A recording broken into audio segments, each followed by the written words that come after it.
মুসলিম ইতিহাসে এমন কিছু মুহূর্ত এসেছিল যখন ঈমান, সৎকর্ম এবং চরিত্র আবার জেগে উঠেছিল আর পৃথিবীকে আলোয় উদ্ভাসিত করেছিল। এমনই এক মুহূর্ত এসেছিল ভারতবর্ষের 1300 হিজরির গোড়ায়। এক সময় যখন এক ব্যক্তি দাঁড়িয়েছিল সাম্রাজ্যবাদের বিরুদ্ধে, না ধন না বাহিনী, বরং ঈমান নিয়ে। তিনি জিহাদ ও বিশুদ্ধ ঈমানের চেতনায় একটি আন্দোলন শুরু করেন।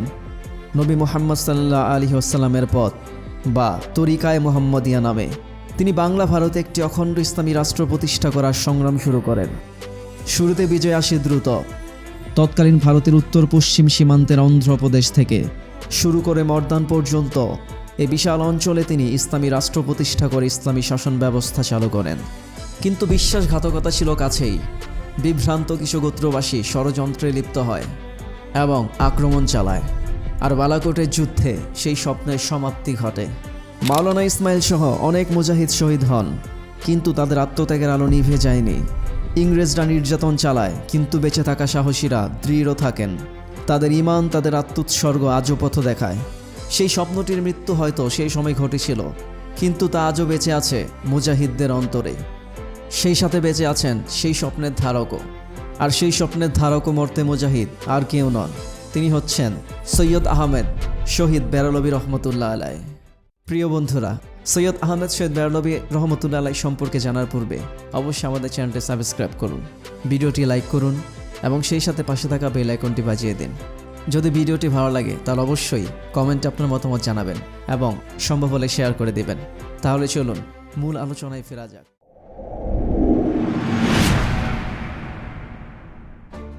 1300 হিজরিতে অর্থাৎ অষ্টাদশ শতাব্দীর শেষে এবং 19 শতকের শুরুতে মহান মোগল সাম্রাজ্যের পতন ঘটেছিল।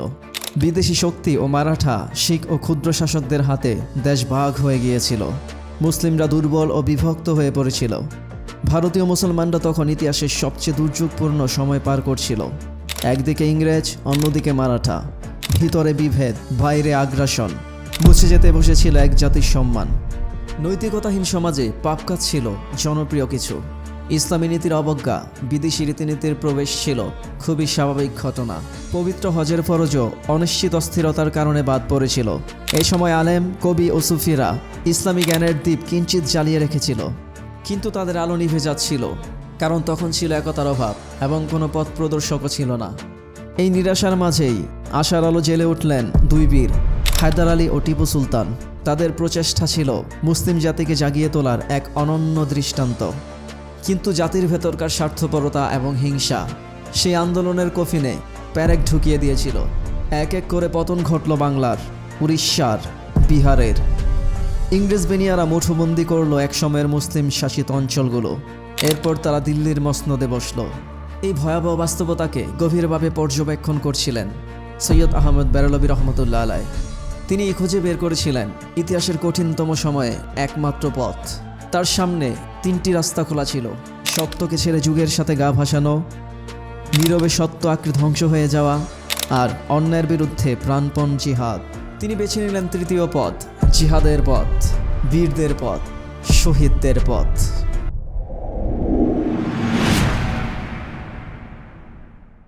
সৈয়দ আহমেদ শহীদের কাহিনী শুরু হয় জন্মের বহু আগে, এমন একটি পরিবারে যাদের শিকড় ছিল বীরত্ব, জ্ঞান ও কুরবানির মধ্যে, এবং যাদের বংশধারা চলে এসেছে রাসূলুল্লাহ সাল্লাল্লাহু আলাইহি ওয়াসাল্লামের দৌহিত্র হযরত হাসান রাদিয়াল্লাহু তাআলা আনহু পর্যন্ত। তার পূর্বপুরুষ শাইখুল ইসলাম সৈয়দ কুতুবউদ্দিন একজন সাহসী আলেম ও মুজাহিদ গজনী হয়ে ভারতে আসেন। এলাহাবাদের কারা অঞ্চল দখল করে সেখানে তিনি বসতি স্থাপন করেন ও মৃত্যুবরণ করেন। পরবর্তীতে জন্ম নেন শাহ আলমুল্লাহ, একজন পরহেজগার সুফি ও বিখ্যাত আদম বিন নুরির খলিফা, যিনি দিনের ঐতিহ্য ধরে রেখেছিলেন। 1786 খ্রিস্টাব্দে জন্ম নেন শাহ আলমুল্লাহর পঞ্চম পুত্র এবং রাসূল সাল্লাল্লাহু আলাইহি ওয়াসাল্লামের 37তম বংশধর সৈয়দ আহমেদ শহীদ বেরলভী।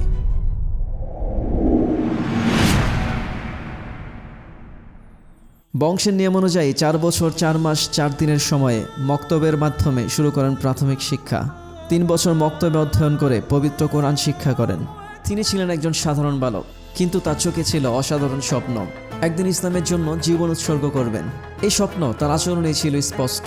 ছোটবেলা থেকেই সৈয়দ আহমেদ নিয়মিত শরীর চর্চা করতেন। তিনি চাইতেন শক্তি, ধৈর্য ও সাহস অর্জন করতে। সাঁতার ছিল তার প্রিয় অনুশীলন। প্রচলিত একটি কথা আছে, সৈয়দ আহমেদ সাহেব নাকি পানির নিচে ডুব দিয়ে 2 রাকাত নফল নামাজ আদায় করতেন।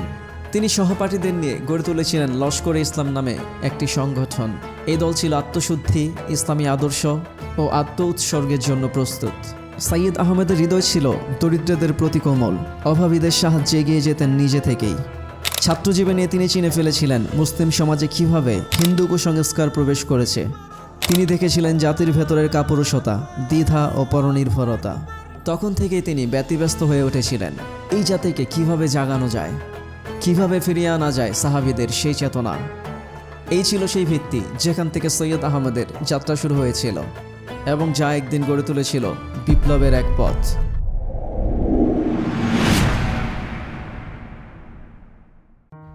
মাত্র 12 বছর বয়সে পিতাকে হারিয়েছিলেন সৈয়দ আহমদ। জীবনের কঠিন বাস্তবতা তাকে তাড়িত করেছিল জীবিকার সন্ধানে।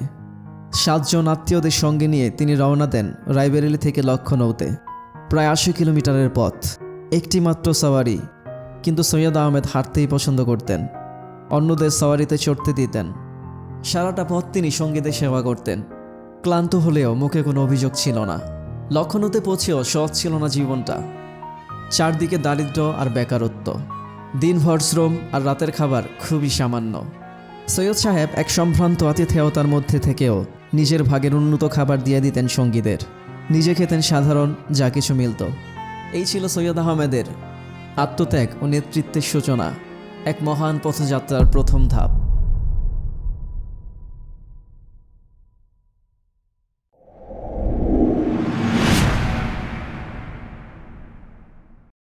জীবনের লক্ষ্যে পৌঁছার জন্য তিনি দিল্লি যাওয়ার জন্য মনস্থ করলেন। কেননা সর্বকালের অনুসরণীয় মুহাদ্দিস, তৎকালীন যুগের শ্রেষ্ঠ আলেম শাহ আব্দুল আজিজ দিল্লিতে বসবাস করতেন। দিল্লি যাওয়ার প্রস্তাবে তার বন্ধুরা তাকে ফিরিয়ে দিল, কিন্তু জ্ঞানপিপাসু সৈয়দ আহমদ বেরলভি থামলেন না। একাই পায়ে হেঁটে রওনা হলেন দিল্লির পথে, ক্ষুধা, তৃষ্ণা আর ক্লান্তিকে সঙ্গী করে। দিন শেষে যখন তিনি দিল্লিতে পৌঁছলেন, তার পায়ে ফোসকা, কিন্তু মনে ছিল আলোর খোঁজ। দিল্লি পৌঁছে মুহাদ্দিস শাহ আব্দুল আজিজের সাথে তার সাক্ষাৎ ঘটে।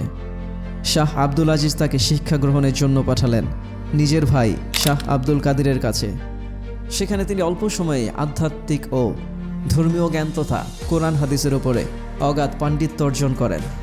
পাশাপাশি তিনি ফার্সি ভাষারও জ্ঞান লাভ করেন এবং পরবর্তীতে শাহ আব্দুল আজিজের কাছ থেকে খিলাফত লাভ করেন। জ্ঞান অর্জনের সে ত্যাগপূর্ণ যাত্রা শেষ হলো এক পূর্ণতা দিয়ে। ফিরলেন রায়বেরেলিতে, বিয়েও করলেন এবং জীবন শুরু করলেন নতুন পথে।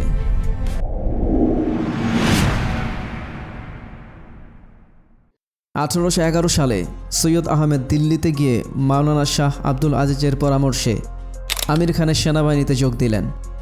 আমির খান তখন মালওয়া ও রাজস্থানে ইংরেজদের বিরুদ্ধে সংগ্রাম করছিলেন। আমির খানের অধীনে 40,000 সিপাহী এবং 140টি তোপ ছিল, যা ব্রিটিশদের একটি ভয়ের কারণ ছিল। সৈয়দ আহমেদ সাহেবের মূল লক্ষ্য ছিল জিহাদের সঠিক প্রশিক্ষণ এবং ইংরেজদের ইন্ডিয়া থেকে তাড়ানোয় সর্বোচ্চ অবদান রাখা। এই বিরাট শক্তি মুসলমানদের কাজে লাগানোর জন্য তিনি সেখানে যোগদান করেন। সৈয়দ সাহেব তার ধর্মীয় শিক্ষার মাধ্যমে পুরো শিবিরকে আলোকিত করলেন। এই বিরাট শক্তি মুসলমানদের কাজে লাগানোর জন্য তিনি যোগদান করেন। যখন আমির খান টঙ্ক রাজ্য গ্রহণ এবং চুক্তি স্বাক্ষরের মাধ্যমে ইংরেজদের সঙ্গে সমঝোতা করলেন, সৈয়দ আহমেদ তা কঠোরভাবে প্রত্যাখ্যান করেন এবং মন খারাপ করে দিল্লিতে ফিরে আসেন এবং সেখানেই দাওয়াতি কাজে মনোনিবেশ করেন। দিল্লিতে শাহ ওয়ালিউল্লাহ পরিবারের 2 বিশিষ্ট ব্যক্তিত্ব মাওলানা আব্দুল হাই ও মাওলানা মোহাম্মদ ইসমাইল তার বায়াত গ্রহণ করেন। তাদের সাথে অনেক আলেম ও মাশায়েখ একত্রিত হন এবং সৈয়দ সাহেবের জনপ্রিয়তা বাড়তে থাকে। তিনি দিল্লি, মুজাফফরনগর, সাহারানপুর, রামপুর, বেরেলি, শাহজাহানপুর সহ বহু স্থানে ইসলাম প্রচার করেন। এই সময় অনেক মানুষ বায়াত গ্রহণ করে একেশ্বরবাদ বিরোধিতা ও গোঁড়ামি ত্যাগ করেন। এমনকি সেখানে বিশিষ্ট মাশায়েখ হাজি আব্দুল রহিম হাজার হাজার মুরিদদের নিয়ে বায়াত গ্রহণের জন্য সেখানে আসেন। এই সফর পুরো অঞ্চলে ধর্মীয় জাগরণ এবং সুন্নতের পুনঃপ্রতিষ্ঠার সূচনা করেছিল। সৈয়দ সাহেব ও তার সঙ্গীদের প্রচেষ্টায় তৎকালীন অস্তমিত হতে থাকা ধর্মীয় বিশ্বাস ও ইসলামের আদর্শ নতুন প্রাণ পায়। একতা ও বিশ্বাসের আলো সমগ্র অঞ্চলে ছড়িয়ে পড়ে।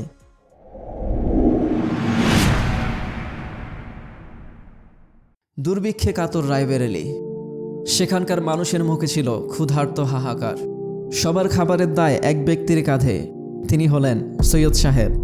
তবে এখানকার বাতাবরণ ছিল আল্লাহর প্রতি অটুট বিশ্বাস ও পবিত্রতার আলোয় ভরা। ছোট্ট গ্রামটি তখন একটি প্রাণবন্ত খানকা, শিক্ষার কেন্দ্রীয় স্থান এবং জিহাদের প্রশিক্ষণ স্থল। সৈয়দ সাহেব আল্লাহাবাদ, বেনারস, কানপুর, সুলতানপুর সফর করতেন, যেখানে মানুষ তাকে ঘিরে বায়াত গ্রহণ করত। সৈয়দ সাহেব তার জীবন উৎসর্গ করলেন মানুষের কল্যাণে, ধর্মীয় চেতনা জাগাতে। দূর থেকে মানুষ ঝাঁকে ঝাঁকে এসে তার সান্নিধ্য লাভ করত।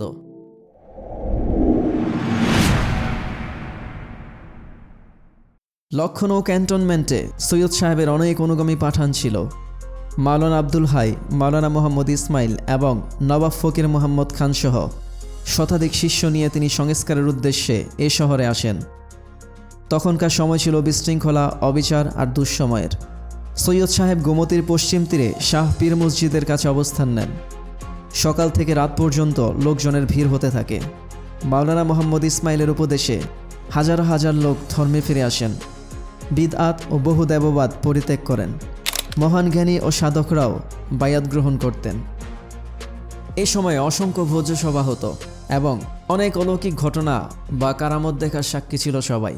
তৎকালীন সরকার সৈয়দ সাহেবের জনপ্রিয়তা নিয়ে অত্যন্ত চিন্তিত ছিলেন, বিশেষ করে শিয়া প্রথা পরিত্যাগের কারণে। সরকারের সতর্কতার মাঝেও সৈয়দ সাহেবের দিনের কাজ থেমেছিল না। তার ধ্রুব সংকল্প ছিল সত্য ধর্ম প্রচারের। সৈয়দ সাহেব বেরেলিতে ফিরে আসলেও তার নজর পড়েছিল পাঞ্জাবের মুসলিমদের দুরবস্থার দিকে। তিনি তরুণদেরকে জিহাদের জন্য প্রস্তুত করতে থাকেন, অস্ত্র ও যুদ্ধ কলায় প্রশিক্ষণ দিতে থাকেন।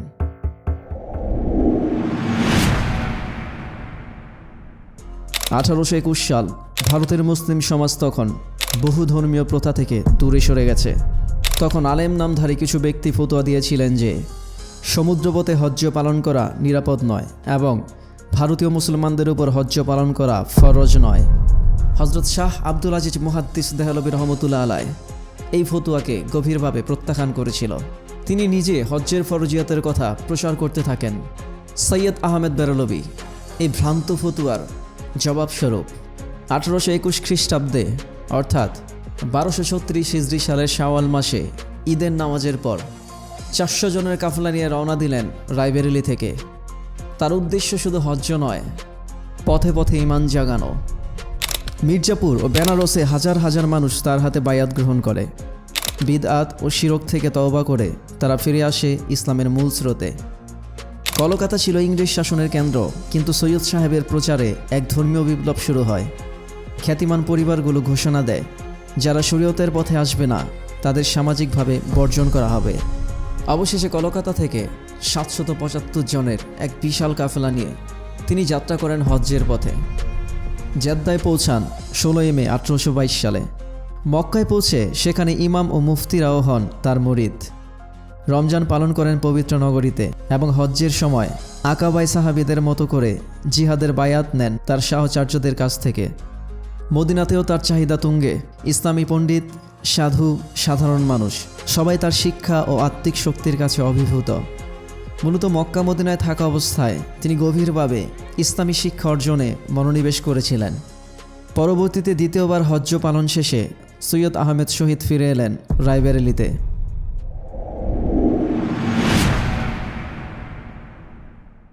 1824 সালে 30 এপ্রিল সৈয়দ আহমেদ শহীদ রহমতুল্লাহ আলাই ফিরে এলেন তার জন্মভূমি রায়বেরেলিতে। সামনে ছিল এক কঠিন পথ, কিন্তু অন্তরে ছিল অদম্য বিশ্বাস আর প্রস্তুতি ছিল চূড়ান্ত। এই দায়রা শাহ আলমুল্লাহ শুধুমাত্র একটি গ্রাম ছিল না, বরং ছিল ইবাদত, দাওয়াত, শিক্ষা আর জিহাদের প্রস্তুতির এক জীবন্ত প্রশিক্ষণ কেন্দ্র। এখানে চলত কঠোর আত্মসংযম, ইবাদতের দৃঢ় অনুশীলন আর শারীরিক প্রশিক্ষণ, সবকিছু একটাই উদ্দেশ্য নিয়ে আল্লাহর জন্য জীবন উৎসর্গ। কিন্তু মুসলিম উম্মার অবস্থা ছিল অত্যন্ত করুণ। পাঞ্জাবের মুসলমানরা তখন অত্যাচারে জর্জরিত, আজান দেওয়া নিষিদ্ধ। লাহোরের বিখ্যাত শাহী মসজিদের কক্ষগুলো গোয়াল ঘরে পরিণত হয়েছিল। সামান্য অজুহাতেই বাজেয়াপ্ত হতো মুসলমানদের সম্পত্তি। ইসলামী ভূমি পুনর্দখলের তাগিদ এবং সত্যের আওয়াজ তোলার প্রয়োজন তাকে জিহাদের দিকে আহ্বান জানায়। কোরআন ও হাদিসের সুস্পষ্ট দলিল সমূহ তাকে জিহাদের জন্য উদ্বুদ্ধ করে। আর আল্লাহর ভালোবাসা ও সন্তুষ্টির আকাঙ্ক্ষা তাকে তা বাস্তবায়নে দৃঢ় সংকল্প করে তোলে। তার মূল লক্ষ্য ভারত হলেও তিনি দেশি বিদেশি বহু মুসলিম শাসকদের কাছে চিঠির মাধ্যমে জিহাদের আবেদন করতে থাকেন। পাঠান মুসলিমদের সংখ্যাগরিষ্ঠ পাঞ্জাব তখন শিখ শাসক রঞ্জিত সিংহের অধীনে। মুসলমানরা নিপীড়িত হচ্ছিল, তাই সৈয়দ সাহেব সামরিক কৌশল এবং রাজনৈতিক বিচারে সেই অঞ্চলকে বেছে নেন ইসলামী আন্দোলনের কেন্দ্র হিসেবে। উত্তর পশ্চিম ভারতের পাঠান গোত্রগুলো তার মুরিদ ছিল এবং তারা প্রতিশ্রুতি দেয় সহায়তার। দূরদেশ তুরস্ক পর্যন্ত ছিল তার পরিকল্পনার অন্তর্ভুক্ত। সৈয়দ আহমেদ শহীদ রহমতুল্লাহ আলাই তখন থেকেই নিজের সহযোদ্ধাদের নিয়ে জিহাদের জন্য তৈরি হতে থাকেন, কারণ তিনি বিশ্বাস করতেন জিহাদ শুধু যুদ্ধ নয়, আল্লাহর সন্তুষ্টির জন্য এ এক নিঃস্বার্থ আত্মত্যাগের নাম। এইভাবে ইতিহাসের এক অনন্য অধ্যায়ের সূচনা ঘটে, যেখানে এক মহাপুরুষ নিজের গড় ছেড়ে বেরিয়ে পড়েন উম্মার মুক্তির জন্য। সৈয়দ আহমেদ শহীদ রহমতুল্লাহ আলাই শুধু একজন নেতাই ছিলেন না, ছিলেন এক জীবন্ত দাওয়াত ও জিহাদের প্রতীক।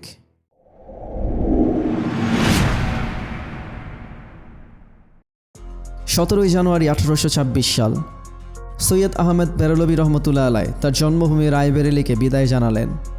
চোখে ছিল অশ্রু, বুকে ছিল অটুট ঈমান। তার লক্ষ্য ইসলামের জন্য হিজরত, জিহাদের প্রস্তুতি, উম্মার পুনর্জাগরণ।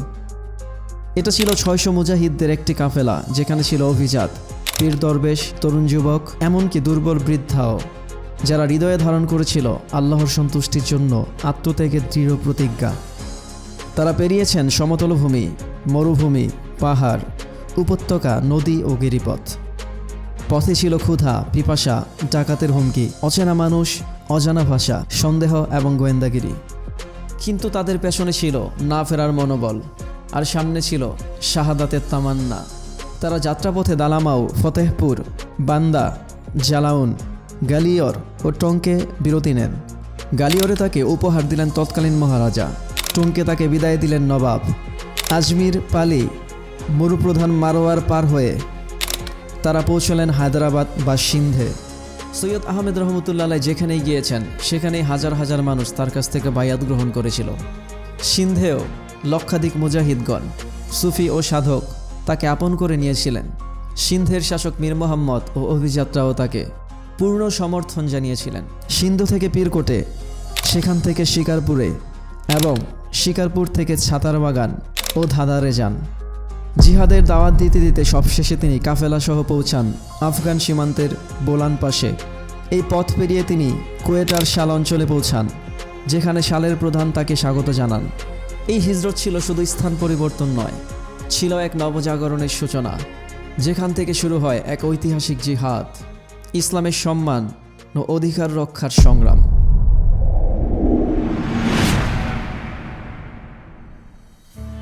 1826 সাল এক কাফেলা এগিয়ে চলেছে ভারতের বুক চিরে আফগানিস্তানের দিকে।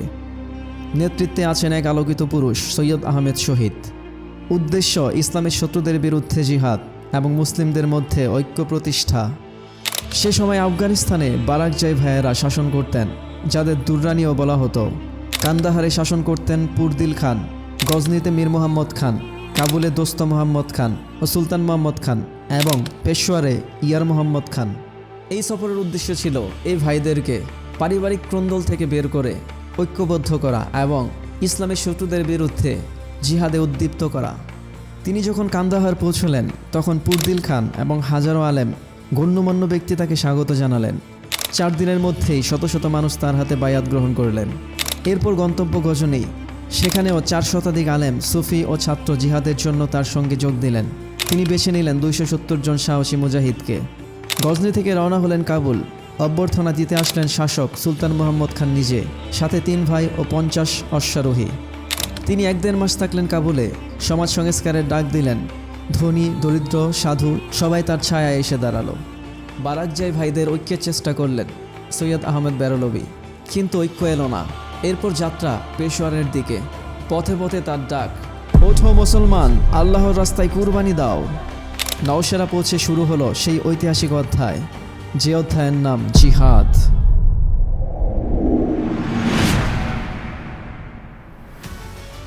1826 সাল, শীতের এক নিস্তব্ধ সন্ধ্যা। নওশেরার আকাশে যেন জমে আছে নীরব যুদ্ধের গর্জন। সৈয়দ আহমেদ শহীদ সরাসরি লাহোরের শাসকদের নামে পাঠালেন এক চিঠি। আহ্বান জানালেন ইসলামে প্রবেশের, না হলে জিজিয়া করার প্রস্তাব দিলেন, তাও যদি না হয় তাহলে যুদ্ধ। চিঠিতে তিনি লেখেন, হয়তো তোমার মদ পানের প্রতি ভালোবাসা এতটা নেই যতটা আমাদের শহীদ হওয়ার প্রতি আছে। চিঠির জবাবে উত্তর এলো এক বিশাল বাহিনী, 7,000 শিখ সৈনিক। যুদ্ধের দামামা বেজে উঠল আকরার মাটিতে। মাত্র 700 মুজাহিদ, কিন্তু তাদের হৃদয় ছিল হাজার হাজার আগুনে জ্বলন্ত ঈমান। 1826 সালের 20 ডিসেম্বর সংখ্যালঘু মুজাহিদিন বিশাল শত্রু সেনার মুখোমুখি। মাঝরাতে শুরু হয় সেই যুদ্ধ। সংখ্যায় কম, সাহসে অনন্য। ভোরে যখন সূর্য উঠল, শত্রুর কোনো চিহ্ন নেই, শুধু ধোঁয়া আর বিজয়ের ধ্বনি, আল্লাহু আকবার, আল্লাহু আকবার। এই বিজয় বদলে দিল ইতিহাস। উপজাতি নেতারা বায়াতের জন্য এগিয়ে এলো। বিশ্বাস জন্মালো সৈয়দ আহমেদ শহীদের নেতৃত্বে।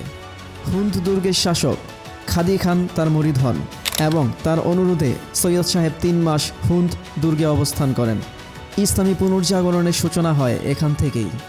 আকরার সেই রাত ছিল শুধু একটি যুদ্ধ নয়, তা ছিল এক প্রজন্মের আত্মত্যাগের ঘোষণা, এক জাতির জাগরণ। এটাই ছিল সত্যের পথে বিজয়ের প্রথম পদধ্বনি।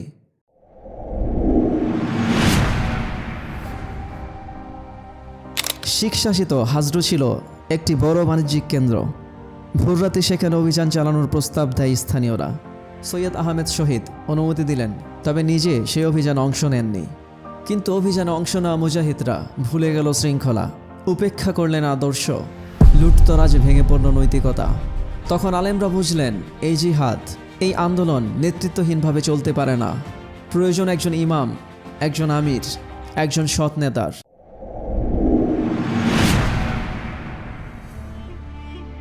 1827 সালের 13 জানুয়ারি হুন্দে অনুষ্ঠিত হল ইতিহাসের এক অনন্য অনুষ্ঠান। সৈয়দ সাহেবের হাতে সর্বসম্মতিক্রমে ইমামত ও খিলাফতের নামে নেওয়া হলো বাইয়াত। খাদি খান, আশরাফ খান, ফাতেহ খান, বেহরাম খানের মতো শুধু উপজাতি নেতারাই নন, বরং ভারতের বহু আলেমগণও তার নেতৃত্বে একমত হলেন। সৈয়দ সাহেব পাঠালেন বার্তা ভারত ও আফগানিস্তানের শাসক সুফি আলেম সকলের প্রতি। ডাকলেন সত্য, শৃঙ্খলা এবং জিহাদের পথে। পেশোয়ার ও কাবুলের শাসক ইয়ার মোহাম্মদ খান ও সুলতান মোহাম্মদ খানও এগিয়ে এলেন সৈয়দ সাহেবের হাতে বাইয়াত নিতে। ইমাম নির্বাচিত হবার পর সৈয়দ আহমেদ সাহেব জারি করলেন ইসলামী শরিয়া আইন। দারুল কাজা থেকে বের হতে লাগলো শরিয়া ভিত্তিক রায়। পথে প্রান্তরে খুব একটা খুঁজে পাওয়া যেত না কোনো নামাজহীন মুসলমান।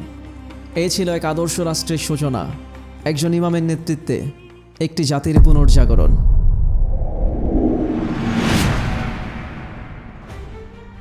একটি স্বপ্ন, একটি আন্দোলন, একটি ঐক্যবদ্ধ উম্মার সংগ্রাম। কিন্তু ইতিহাস সাক্ষী, বিশ্বাসঘাতকতা যখন আসে তখন ভিতর থেকে আসে। তখন যুদ্ধের রণকৌশলও মুখ থুবড়ে পড়ে। আকরার যুদ্ধে শিখদের পরাজয়ের পর পুরো অঞ্চলটি সৈয়দ সাহেবের ইমামত ও খিলাফতের নেতৃত্বে একটি ঐক্যবদ্ধ রাষ্ট্রে পরিণত হয়েছিল। জমিদারদের প্রভুত্বের অবসান ঘটে। তারা পরিস্থিতির চাপে বাইয়াত মেনে নিলেও ভিতরে ভিতরে ষড়যন্ত্র করতে থাকে। শিখদের বিরুদ্ধে চূড়ান্ত যুদ্ধের পরামর্শ দিল তারা। সৈয়দ আহমেদ সাহেব তাদের পরামর্শ গ্রহণ করলেন। সাইদুর সমতল ভূমি বেছে নেওয়া হলো শিখদের বিরুদ্ধে চূড়ান্ত যুদ্ধের জন্য। সৈয়দ আহমেদ সাহেবের নেতৃত্বে মুসলিম বাহিনী প্রস্তুত। উন্মুক্ত আকাশের নিচে আল্লাহর নামে বিজয়ের প্রত্যাশায় প্রতিধ্বনিত হচ্ছিল একটাই বাণী, আল্লাহু আকবার, আল্লাহু আকবার। কিন্তু ঠিক তখনই ঘটে এক মর্মান্তিক ষড়যন্ত্র।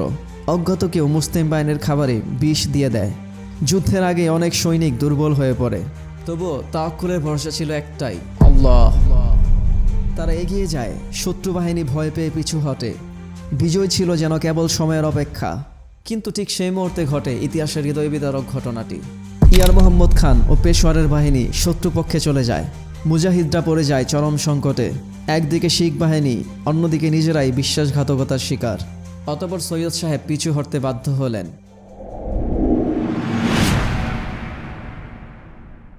সোয়াত পর্বতের মাঝে অবস্থিত পাহাড়ে ঘেরা এক দুর্গ এই পাঞ্জতার।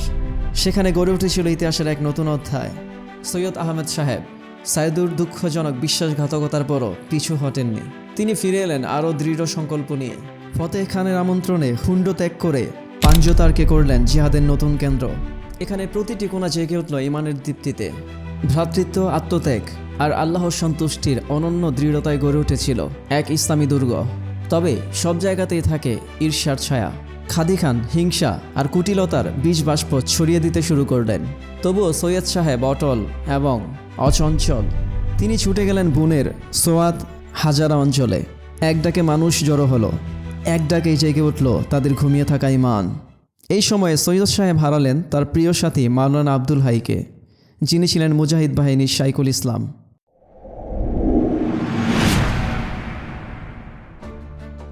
মহারাজা রঞ্জিত সিংয়ের ফরাসি সেনাপতি জেনারেল ভেন্টুরা প্রায় 10 থেকে 12,000 সৈন্য নিয়ে মুজাহিদদের উপর হঠাৎ আক্রমণ চালান। তিনি হুন্ডের খাদি খানের সহায়তায় সৈয়দ আহমদের দলকে দুর্বল করতে চেয়েছিলেন, কিন্তু তার ধারণা ভুল ছিল। কারণ মুজাহিদের অন্তরে ছিল শহীদের মর্যাদা লাভের অনন্ত আকাঙ্ক্ষা এবং জিহাদের চেতনা। ফলে ভেন্টুরা প্রবল আক্রমণের মুখে পড়ে পরাজিত হয়ে লাহোরে পালিয়ে যান। কয়েক মাস পরে ভেন্টুরা আবার আক্রমণ চালায় সাম্মাহের দিকে।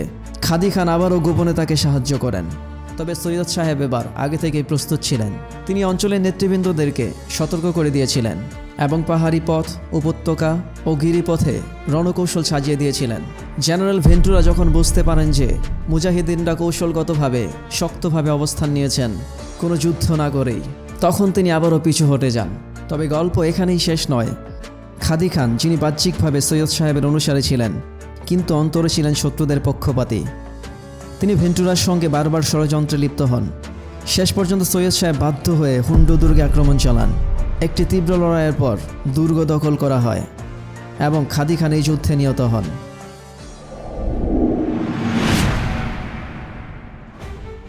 1827 সাল এই ছিল এমন এক সময় যখন ঈমান ছিল ঢাল আর শাহাদাত ছিল কাঙ্ক্ষিত পুরস্কার। সৈয়দ আহমেদ শহীদ এগিয়ে যাচ্ছিলেন নতুন ইতিহাস গড়তে। খাদি খানের মৃত্যুর পরে তার ভাই আমির খান জোট বাঁধেন সৈয়দ সাহেবের চরম শত্রু ইয়ার মোহাম্মদ খানের সঙ্গে। সেই ইয়ার মোহাম্মদ, যিনি একদিন বিষ প্রয়োগ করে শহীদ করতে চেয়েছিলেন এই মহান নেতাকে। তবুও সৈয়দ সাহেব তাকে বলেছিলেন, ফেতনা সৃষ্টি করো না। কিন্তু উত্তর এসেছিল তলোয়ারের। জায়দা ছিল সেই রক্তক্ষয়ী পরিণতির মঞ্চ। মাত্র হাতে গোনা কিছু মুজাহিদ, তারা ভেঙে দিল দুররানি বাহিনীর প্রতিরক্ষা, দখল করে নিল শত্রুর কামান এবং ইতিহাসের পৃষ্ঠায় লেখা হলো নতুন বিজয়ের নাম, জায়দা। যুদ্ধ শেষে ইয়ার মোহাম্মদ খান নিহত হয়, তার বাহিনী হয় ছত্রভঙ্গ। কিন্তু দুশমনদের ষড়যন্ত্র এখানেই থেমে থাকেনি। তারা আবারও চড়াও হলো হুন্ডো দুর্গে। মাত্র 50 জন, কিন্তু তাদের সাহস ছিল অগণন। তারা হুন্ডো দুর্গ রক্ষা করেছিল এক মহাকাব্যিক প্রতিরোধে। আরেকবার পরাজিত হলো শতগুণ শত্রু। এমন সময় একটি খবর গুজবের মতো ছড়িয়ে পড়ে যে মুজাহিদিনগণ পেশোয়ার আক্রমণ করতে যাচ্ছেন, যেটি তখন দুররানিদের হাতে ছিল। এই খবর শুনে দুররানিরা পেশোয়ার ছেড়ে চলে যায়, আর এই সুযোগে মুজাহিদিনগণ দখল করে নেন আশরা ও আম্ব। সৈয়দ সাহেবের দৃষ্টি তখন কাশ্মীরের দিকে, কিন্তু প্রথম পদক্ষেপ ছিল ফুলরা অঞ্চল। তিনি তার ভাতিজা সৈয়দ আহমেদ আলীর নেতৃত্বে একটি অভিযানে পাঠান। তবে ওতপেতে থাকা শিখ বাহিনী আক্রমণ চালায় এবং সেই যুদ্ধে শহীদ হন তিনি। এই শোকেও ভেঙে পড়েননি সৈয়দ আহমেদ শহীদ। তিনি আম্বে শরিয়া আইন চালু করলেন, নতুন করে শুরু করেন সমাজ সংস্কার এবং ইসলামী শাসন ব্যবস্থা প্রতিষ্ঠার কাজ।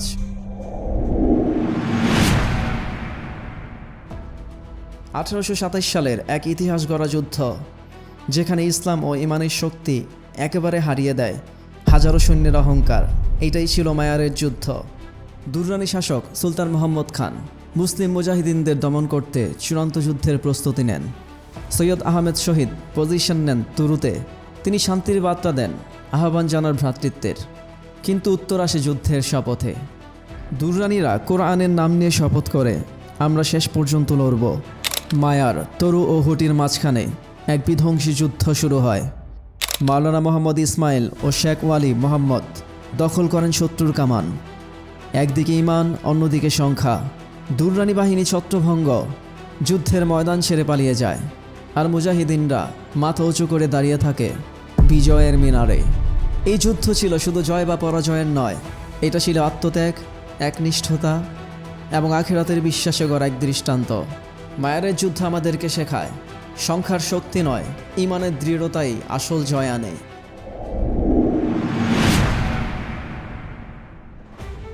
মায়ার যুদ্ধের বিজয়ের পর ইসলামী শাসনের দীপ্ত পতাকা নিয়ে সৈয়দ আহমেদ শহীদ রওনা দিলেন পেশোয়ারের পথে, একটি শহর যা কাবুল ও লাহোরের পরে উত্তর পশ্চিম ভারতের সবচেয়ে গুরুত্বপূর্ণ কেন্দ্র। যখন সৈয়দ আহমেদ শহীদ শহরে প্রবেশ করেন, মানুষ আনন্দে আত্মহারা হয়ে পড়ে। শহর জ্বলে ওঠে আলোয় এবং রাস্তার মোড়ে মোড়ে বিতরণ করা হয় মিষ্টি ও শরবত। পেশোয়ারের সুলতান মোহাম্মদ খান বুঝতে পারেন মুজাহিদিনগণ শহর দখলের সিদ্ধান্তে অটল। তিনি পরিবার নিয়ে শহর ছেড়ে যান এবং শান্তি আলোচনার জন্য উদ্যোগ নেন। সুলতান মোহাম্মদ খান প্রতিশ্রুতি দেন তিনি পেশোয়ারকে ইসলামী শাসনের একটি ঘাঁটিতে পরিণত করবেন। তিনি বললেন, আমি শরিয়া আইন চালু করব, কেবল আপনি আমাকে সুযোগ দিন। সৈয়দ সাহেব জানতেন তার লক্ষ্য কোনো ভূখণ্ড নয়, বরং শরিয়া ভিত্তিক ইসলামী শাসন। তাই তিনি শহর ফিরিয়ে দেন সুলতানের হাতে এবং নিজে ফিরে যান পাঞ্জতারে।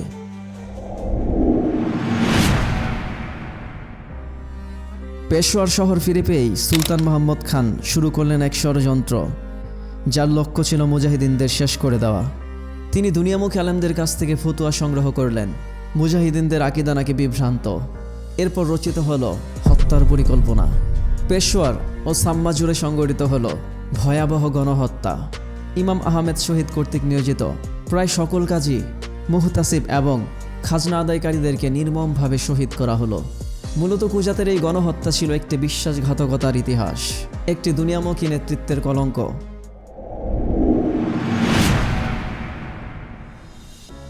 রক্তে ভেজা জমিন, ভেঙে পড়া হৃদয়। মুজাহিদদের নির্মম হত্যাকাণ্ড যেন আকাশকে স্তব্ধ করে দিল। সেই সৈয়দ আহমেদ শহীদ, যিনি ইসলামের পতাকা হাতে আনেন সত্যের বার্তা, আজ তাকেই পিছনে ছুরি মেরে গেছে তারই সঙ্গী বলে পরিচিত মানুষগুলো। তিনি ডেকে নিলেন উলামা ও নেতাদের, তুলে ধরলেন তার আগমনের উদ্দেশ্য, চেষ্টার বিবরণ আর এই হৃদয় বিদারক হত্যাকাণ্ডের বিশ্লেষণ। স্থানীয় জনগণের বেঈমানি, অকৃতজ্ঞতা, জুলুম ও বর্বরতায় তিনি ভেঙে পড়েন এবং হিজরতের সিদ্ধান্ত নেন। লোকেরা ভিড় করলো, কাঁদতে কাঁদতে অনুরোধ করলো, দয়া করে চলে যাবেন না। কিন্তু সৈয়দ সাহেব জানতেন বিশ্বাসঘাতকতা কতটা গভীর। প্রেম ছিল, শ্রদ্ধা ছিল, কিন্তু বিশ্বাসঘাতকতা আরও গভীর ছিল। তবুও প্রতিশোধ নয়, সৈয়দ সাহেব বেছে নিলেন ক্ষমা। তিনি জেনে গিয়েছিলেন যে ফতেহ খানও সুলতান মোহাম্মদ খানের সঙ্গে মিলে কুজাত খাজনা আদায়কারী এবং মুহতাসিবদের নির্মূলের ষড়যন্ত্রে অংশ নিয়েছিলেন। তিনি তাকে ক্ষমা করে দেন এবং উপহারও প্রদান করেন। যাত্রার পথে যখন সাম্মার মানুষটা কেঁদে তাকে থাকার জন্য অনুরোধ করল, তখন তিনি বললেন, একজন মুমিন এক গর্তে দুইবার ধ্বংসিত হয় না।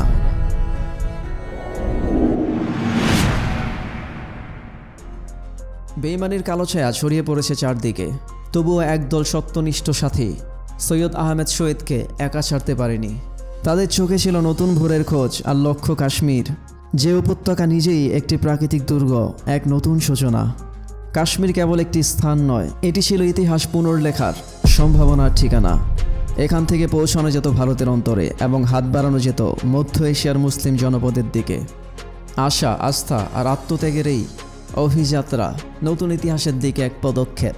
দ্বিতীয় হিজরত শুরু হয় নতুন এক স্বপ্ন নিয়ে, আর তা হচ্ছে কাশ্মীরে একটি ইসলামী আন্দোলনের কেন্দ্র স্থাপন। আর পথ ছিল বরফে মোড়া, কণ্টকাকীর্ণ পাহাড়ি বাঁকে ভরা। শিখদের টানা আক্রমণ এবং অভ্যন্তরীণ গোত্রীয় দ্বন্দ্বের কারণে পাখলি ও কাঘান উপত্যকার প্রশাসন ছিল অস্থিতিশীল। এই সময় স্থানীয় লোকেরা সৈয়দ সাহেবের সাহায্য চায়। বালাকোট ছিল একটি গুরুত্বপূর্ণ অবস্থানে, যেখানে তিনি নিজের শক্তি সংগঠিত করতে পারতেন এবং স্থানীয় রাজ্যগুলোকে সহায়তা দিতে পারতেন। এটি এমন একটি অঞ্চল যা চারদিক থেকে পাহাড়ে ঘেরা, আর একমাত্র প্রবেশপথ ছিল কুনহার নদীর মুখ। এর ভৌগোলিক কাঠামো ছিল নিরাপদ এবং প্রতিরক্ষার জন্য অনুকূল। 17 এপ্রিল 1831 সাল বালাকোটে পৌঁছলেন তিনি। এখান থেকেই শুরু হয় তার কাশ্মীর অভিমুখে নতুন ইসলামী আন্দোলনের প্রস্তুতি।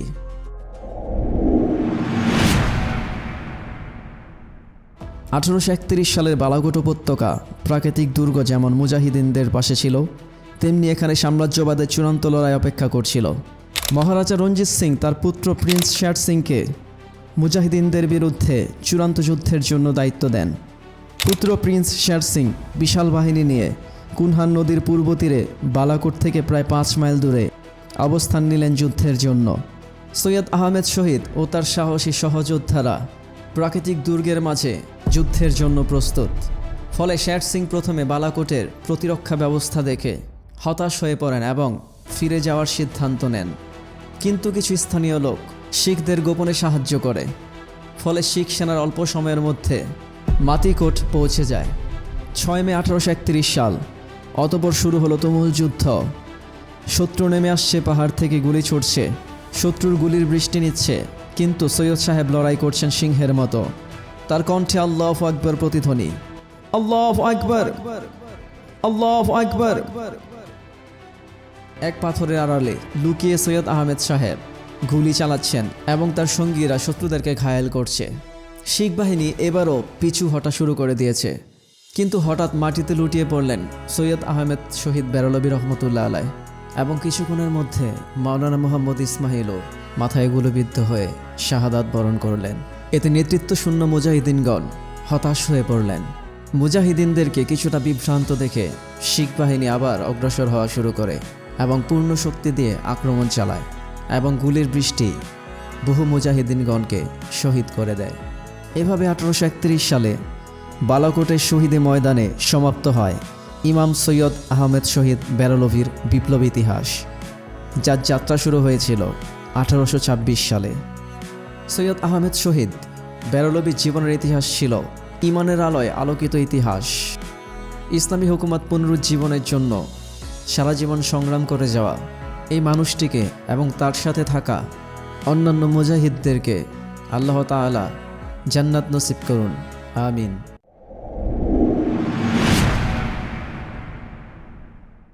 রাসূল যা কিছু তোমাদের জন্য এনেছেন তা গ্রহণ করো, আর যা নিষেধ করেছেন তা থেকে বিরত থাকো।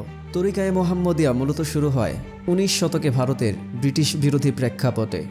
যখন ইসলাম ছিল চরম দুঃসময়ে, তখন সৈয়দ আহমদ বেরলভীর আবির্ভাব ঘটে, যিনি শুধুমাত্র আত্মশুদ্ধির পথই দেখাননি, বরং সমাজের মেরুদণ্ড সোজা করতে চেয়েছিলেন। তিনি চাইতেন ইসলামী শরিয়া ভিত্তিক সমাজ গঠনের। তরিকায়ে মোহাম্মদিয়া মূলত 4টি প্রচলিত সুফি তরিকার সংমিশ্রণ: চিশতিয়া, কাদেরিয়া, নকশবন্দিয়া এবং মুজাদ্দেদিয়া।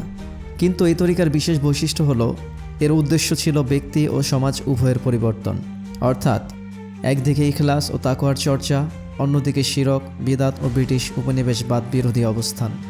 এই তরিকার নাম তরিকায়ে মোহাম্মদিয়া কারণ এটি সরাসরি হজরত মুহাম্মদ সাল্লাল্লাহু আলাইহি ওয়াসাল্লামের জীবনচরিত ও সুন্নাহর অনুসরণের উপর ভিত্তি করে প্রতিষ্ঠিত।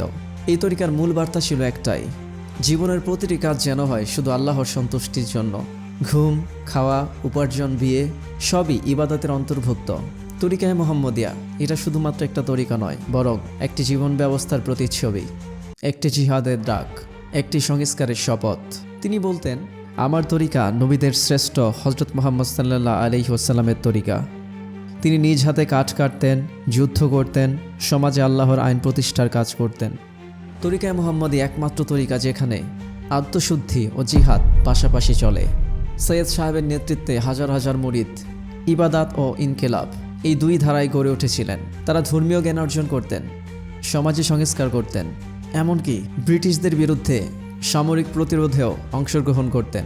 তার তরিকা মানেই আত্মশুদ্ধি, সমাজ সংস্কার এবং রাষ্ট্রীয় জিহাদ। অধ্যাপক এইচ রহমান সম্পাদিত ভারত উপমহাদেশের ইতিহাস নামক গ্রন্থে 340 পৃষ্ঠায় লিখেছেন, শাহ সৈয়দ আহমদ শহীদের প্রচলিত সংস্কার আন্দোলন মোহাম্মদী আন্দোলন নামে পরিচিত।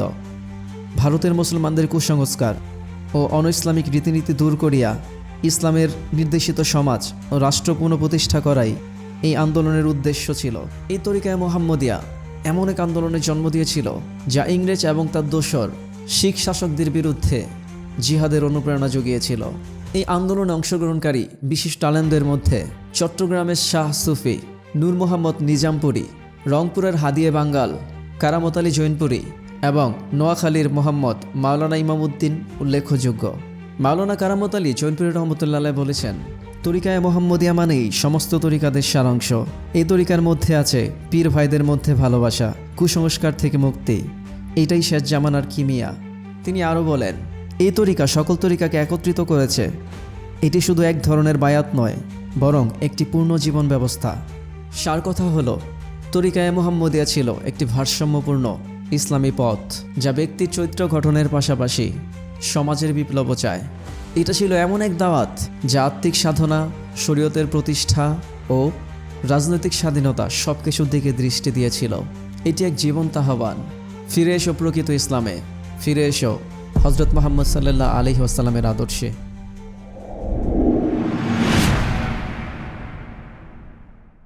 সৈয়দ আহমেদ বেরলভী রহমতুল্লাহ আলাইহ কেন ব্রিটিশদের বিপক্ষে সম্মুখ যুদ্ধে অংশগ্রহণ করেননি? তিনি কি ব্রিটিশ দালাল ছিলেন? সৈয়দ আহমদ বেরলভীর মূল সংগ্রাম ছিল একটি ইসলামী শাসন ব্যবস্থা প্রতিষ্ঠা এবং অমুসলিম শাসকদের বিরুদ্ধে জিহাদের পুনর্জাগরণ, বিশেষ করে তার সময়ে মহারাজা রঞ্জিত সিংয়ের শিখ সাম্রাজ্যের বিরুদ্ধে। এখন প্রশ্ন হচ্ছে, তাহলে কি তিনি ব্রিটিশদের পক্ষে অবস্থান নিয়েছিলেন এবং হিন্দুদের বিপক্ষে যুদ্ধের ঘোষণা দিয়েছিলেন?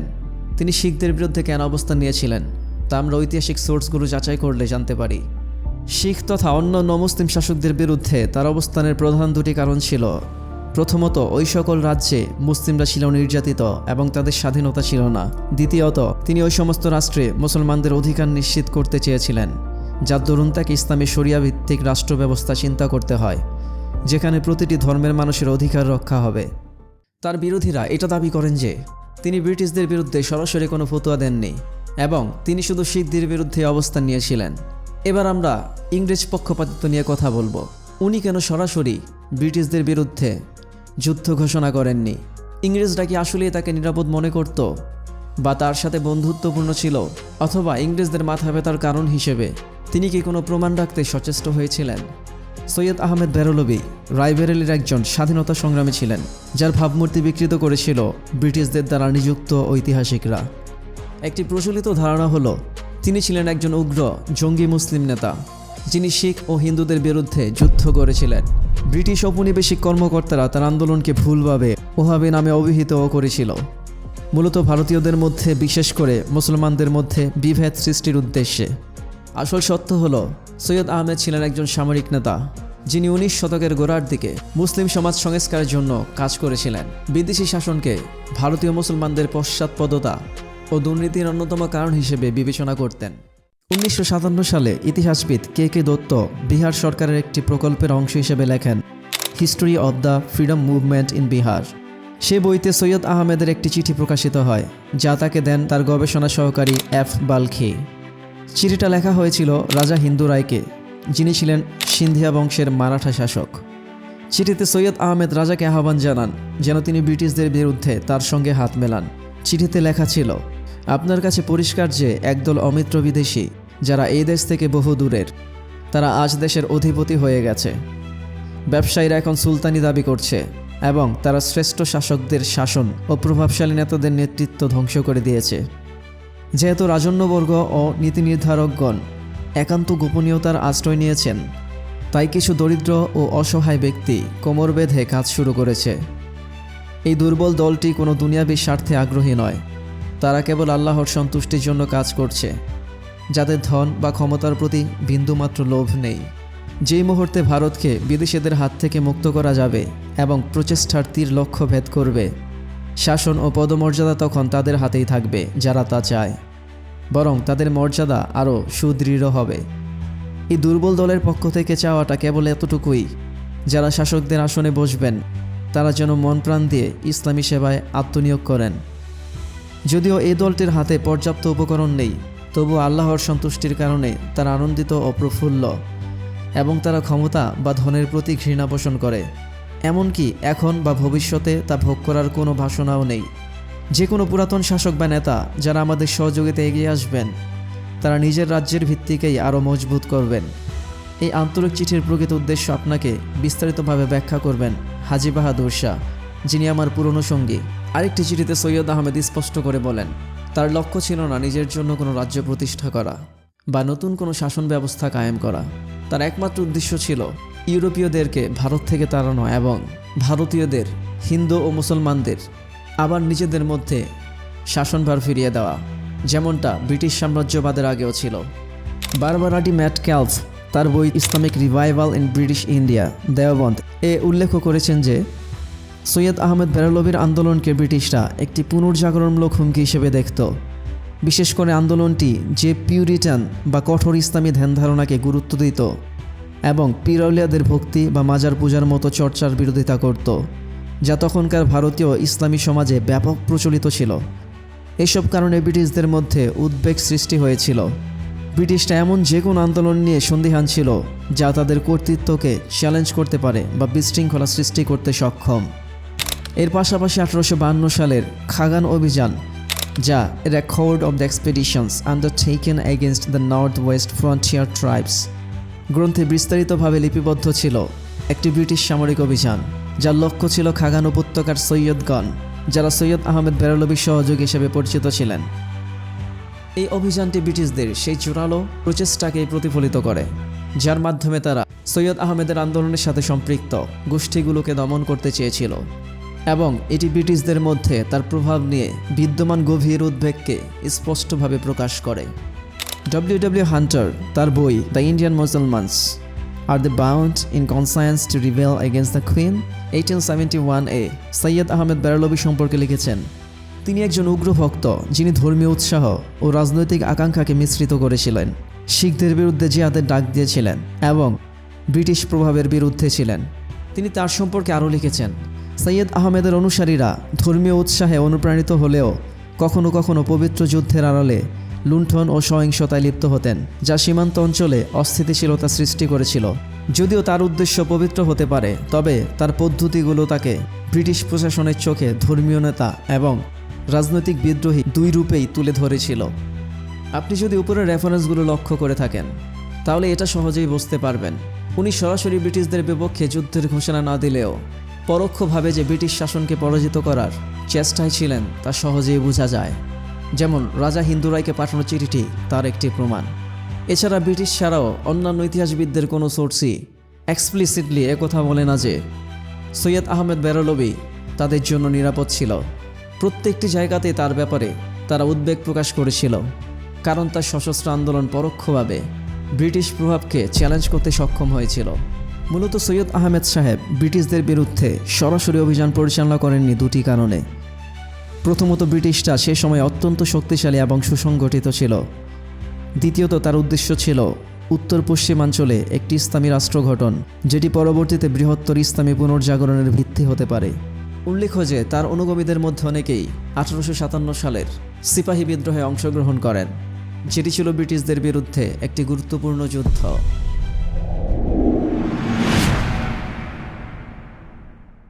সৈয়দ আহমেদ বেরলভী অনেকের কাছে আলোচিত, আবার অনেকের কাছে সমালোচিত, কিন্তু তার সমগ্র জীবন নিয়ে পড়াশোনা করলে আপনি একটা জিনিস খুঁজে পাবেন, আর সেটি হলো সমগ্র জীবন পরিচালনা করতে হবে কেবল কোরআন আর সুন্নাহের আদর্শে। যেখানে ইসলাম বুলুণ্ঠিত সেখানেই করতে হবে জিহাদ। আর উম্মতে মুহাম্মদীর জন্য সর্বোচ্চ অনুসরণীয় ব্যক্তি হচ্ছেন হযরত মুহাম্মদ সাল্লাল্লাহু আলাইহি ওয়াসাল্লাম। আল্লাহ তাআলা এই মহান মর্তে মুজাহিদকে ক্ষমা করুন এবং জান্নাত নসিব করুন, আমিন।